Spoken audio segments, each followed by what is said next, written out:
তো hello guys, আমি রিয়া। তোমরা সবাই কেমন আছো? আশা করছি সবাই খুব ভালো আছো। আর ইউটিউব চ্যানেলে এটা আমার প্রথম ভয়েস। তো আমি গিয়েছিলাম মাঠের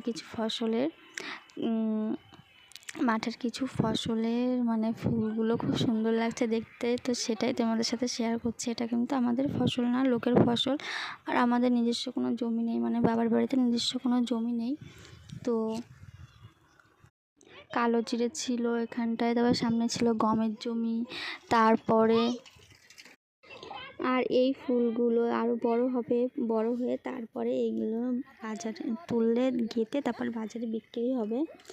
আর তারপরে ছিল এটা সিম গাছ, আর এটা মটরশুঁটি, হ্যাঁ। আর এখানটা ছিল গমের গাছ, আর ওটা হচ্ছে আমাদের গ্রাম। আর তার সামনে হাই রোড। আর এই পাশ তো তারপরে আমি চলে গিয়েছিলাম আরও একটি অন্য জমিতে। আর এটা হচ্ছে এগুলো পেঁয়াজের বীজ রেখে দিয়েছে, এটা হয়তো আবার পরে লাগাবে পেঁয়াজ।